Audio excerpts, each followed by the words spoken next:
Hi, I'm Mrs. McDonald, and I'm here to share another story with you today. I'm going to be reading the book called The Leprechauns Gold, and it's by Pamela, Duncan, Edwards, and it's illustrated by Henry Cole. And in this book, Henry Cole hid 16 shamrocks, which are the four-leaf clovers, for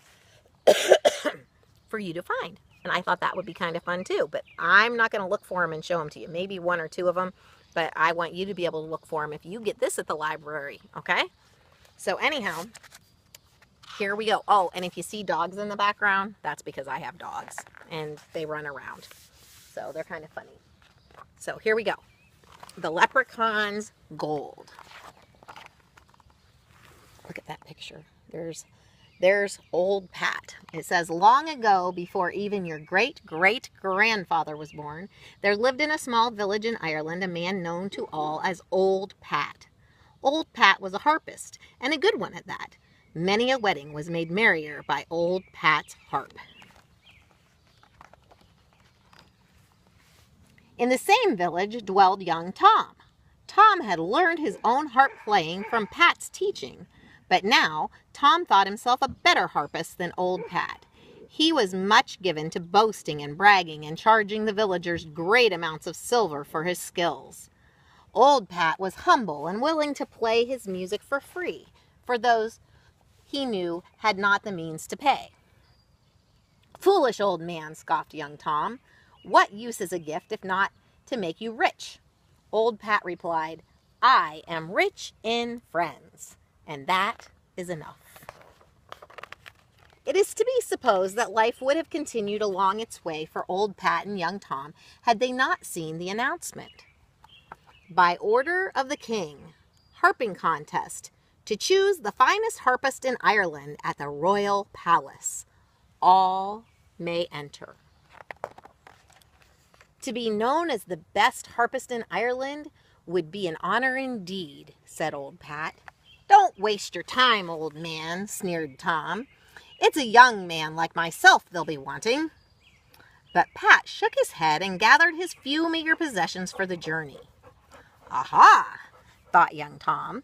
If we travel together, he's sure to offer me a bite of his food. That would save me a penny or two. Always thinking of himself, huh? And so it was that on this night the two sat together by their fire of twigs. They were footsore and weary from walking the many miles toward the royal palace. As he listened to Pat practicing for the contest, a sudden thought flashed through young Tom's mind. I could lose to this ridiculous old man. So, as Old Pat turned his head for a second, the wicked boy quickly snapped a string on Pat's harp and pushed his own spare string deep inside his bag. I'm sorry for your trouble, he said to Old Pat, but I have no strings to lend you, for I might need it myself. Old Pat sighed. He had no money to buy a new string. The harping contest was as good as lost. Then, suddenly, through the darkness, came a cry. Help! The two men shivered, for they knew tales of tricks played on poor travelers by villain leprechauns. Surely 'tis the little people that's after us, whispered young Tom. But as the voice rose to a wail, Old Pat's kindness of heart proved stronger than his fear of the leprechaun tricks. We must find out who's in trouble, he cried to Tom. Not I, declared young Tom. I'll have nothing to do with it. I'll not take the risk of missing the contest. He turned his back to the voice and covered his ears. On shaking legs, Old Pat walked toward the sound of the voice. In a clearing, he saw a tiny man with his foot down a rabbit hole. Help me, sir, cried the little man. I took off my shoes to rest my feet, and a rabbit has taken hold of my big toe. Help me. From deep in the burrow came a shrill laugh of the rabbit. Let go, you rogue, the little man yelled down the hole. I'll have you for my dinner, you pesky bag of flea-ridden fur. I don't think I'd want to eat a pesky A pesky bag of flea-ridden fur. I'll soon fix that scoundrel, thought old Pat. He bent down and barked piercingly as a fox might in the night. The rabbit let out a scream of fright, and out popped the little man's toe. "Thank you," cried the leprechaun, for a leprechaun he was. "Come," said Pat, trying not to laugh, for a funnier sight he thought never to see. "I've not much to offer, but what I have you're welcome to share." So there he is talking to the leprechaun.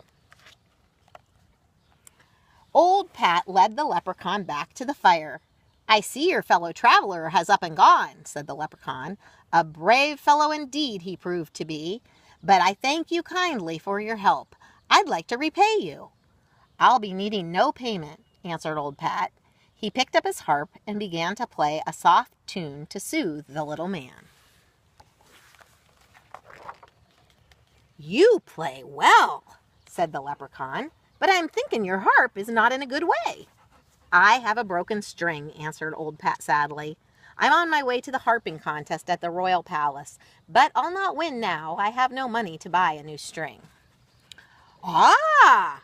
declared the leprechaun sharply. "So it's the gold you'll be wanting." "No, indeed," cried old Pat, mighty alarmed. He knew terrible things happened to those who searched for crocks of leprechaun gold.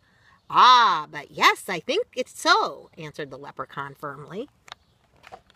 Suddenly, old Pat's eyes would not stop from closing. With a sigh, he fell asleep. The leprechaun blew a silvery note on his whistle. Out of the forest came a band of little men, each carrying a bag. "He wants the gold," said the leprechaun as he told the tale of old Pat. "You know what to do." The little men nodded solemnly as they clicked open their bags. When old Pat awakened the next morning, he looked around in fright, but the leprechaun was gone. "It's a lucky escape I've had," cried old Pat, as he picked up his harp case and set off for the royal palace. There it is, way in the distance. Oh, look, there's Tom. As old Pat reached the courtyard, young Tom took the stage, looking mighty pleased and confident. He began to play a sweet tune, but, as if bewitched, the strings on his harp began to break. One by one they twanged and twitched and twirled in the air until all lay dangling. I think he had that one coming. Young Tom gazed at his harp in horror, but then he knew. "Leprechauns," he muttered as he hung his head and shuffled from the stage.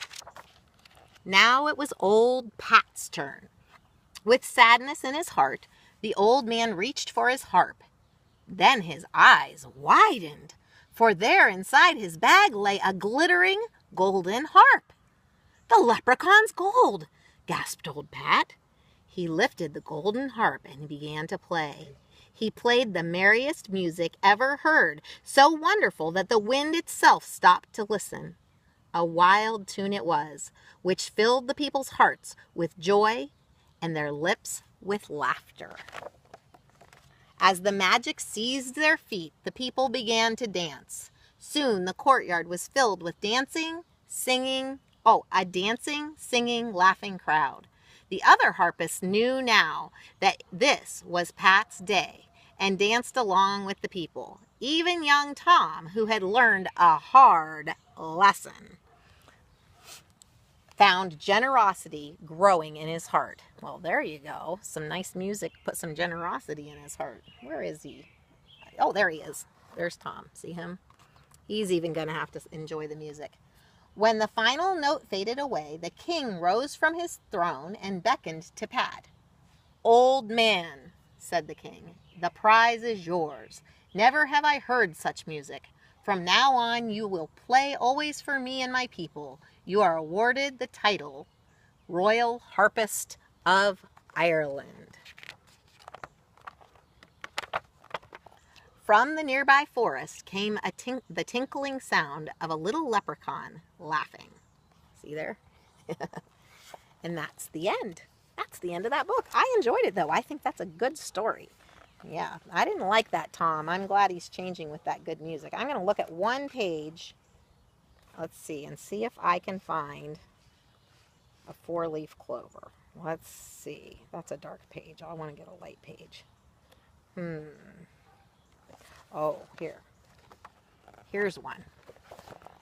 And I was looking here, and I noticed right here. I don't know if that counts, but down there in the corner, it's a four-leaf clover, all in cement or rock. Yeah, they're all through here, I guess. Oh, let's see. I'll look one more. I think this page it would be hard to find one. Let's see. There has to be one. All these clovers. Knowing me. Oh, look. There. I found it. I wish I'd find a real one. I'm so disappointed about the one that I found being broken, and that by the time I got time to come read this story, it was all dried up, so I couldn't even show you a broken one. But maybe you have better luck finding four-leaf clovers. So anyhow, I hope you enjoyed that story. I hope you learned a lesson from it. I hope that you have a kind heart and that you share love with others. And I'll talk to you soon. Bye.